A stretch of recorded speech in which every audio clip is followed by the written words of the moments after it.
Now, Dr. Zuhdi Jasser is our next guest. He is founder and president of the American Islamic Forum for Democracy, a devout Muslim and former lieutenant commander in the United States Navy. He is also the author of a book called The Battle for the Soul of Islam, and American Muslim Patriots Fight to Save His Faith. Dr. Jasser, welcome to the program. It's good to be with you, Roger. Thanks for having me. Thank you so much. In the wake of this latest terrorist attack on the United States, the bombing of the marathon there in Boston, it rekindles these questions about whether or not all Muslims are radical, and I think most people know they're not, but too many are, and everybody that is not a Muslim has a question about whether, what's going on here with the radicalization of some Muslims to become so radical that they want to kill a whole bunch of innocent people, at least innocent in our eyes, in a political statement of some kind. And again, I'm kind of faltering for words. Help me to understand from your point of view what's going on. Yeah, I think it's really important to understand that radicalization doesn't happen overnight. And the reason we keep seeing this cycle repeat over and over is we're not addressing the core issue. We keep our entire Homeland Security program is based on a whack-a-mole program that gets the individual right before they build the bomb, preferably, but we've allowed a few through, like this one that just happened, Nidal Hassan. Well, we got the Times Square bomber. We've gotten over 300 arrests on terrorism charges since 9/11, and the over 80% of them, though, have been Muslim. So, this mentality that we can just sort of move on, nothing to see here, it's just some, lone wolf, that's not going to work. We need to have a genuine conversation as Americans about what's happening, what the radicalization process is, and, stop the victimization mentality within Muslim and try to find those within the community that are going to acknowledge that it's not just the violence that's the problem, but the milieu of radicalization as far as separation, anti-Americanism, where they feel their identity is not bonded to America and they feel America is the enemy. That begins them down the pathway of radicalization that prevents them from bonding to this country and then allows their mind, their spirit to become fueled and a fertile soil for the jihadists and the online al-Qaeda types. Now, Dr. Jasser, it was interesting to me that the conversation with these two brothers, that basically the elder brother who seemed to be in charge of this thing, suspect number one, if you will, was culturally alienated from America in the first place, seeing America as a degenerate state, seeing America as an immoral place. The people in America, he doesn't have any American friends, he says, because the people of America are immoral. And only then, after that, the political radicalization to tune into the war in Afghanistan and Iraq and the innocents that are being killed, and this is retribution, and all those jihadist kind of place, you find that on the web a lot. That puts these folks at war with the United States and indeed with all of the West. Is it the cultural alienation that is the basis of radicalization?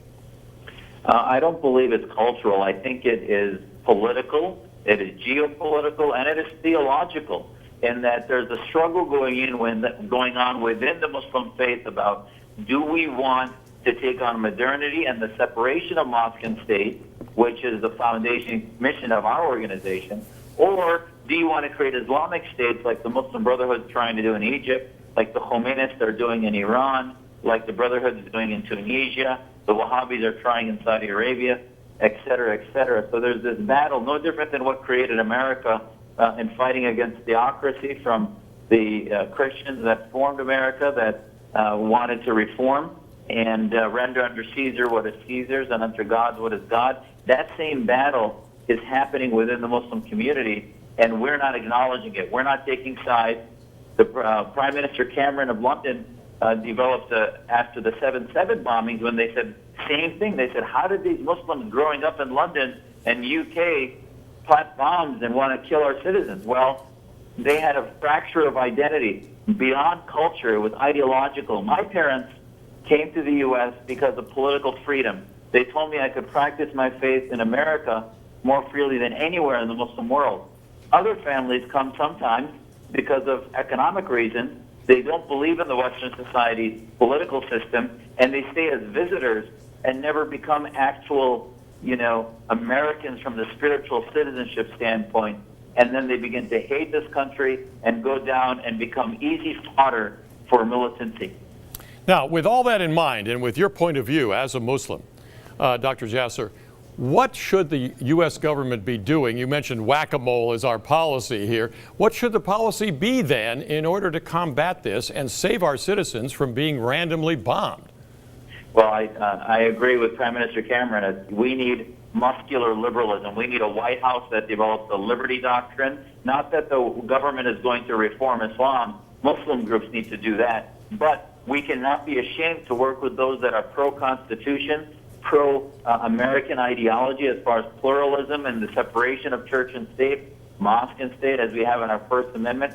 Teach these ideas to Muslims, and those that don't bond with it, like the Islamist groups in America that are part of the Muslim Brotherhood legacy groups, not work with them, actually say which groups we'll work with and which ones we won't work with, that acknowledge the need to reform, and then also put pressure in media and universities to begin to engage in this idea of Islamism versus modernity versus Islamism, and the need to have a debate within the Muslim community, as I talk about in my book, A Battle for the Soul of Islam, on these issues that are central to build public-private partnerships, no different than we did in the Cold War, to ultimately defeat the Soviet ideology without firing a bullet against them.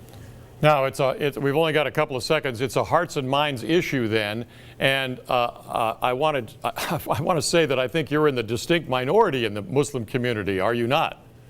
I'm in the minority of the activist community, which are most of the Islamists that unite tribally around the Muslim concept. But the majority of Muslims in Egypt, for example, did not vote for the Brotherhood. That's right. So we got to get the secular ones more active and put fire under their feet to join our cause and not let the theocrats dominate the pulpit. Well, Dr. Jasser, amen to all of that, and I appreciate your being on the show today. It does give us all a bit of hope to think of it in these terms.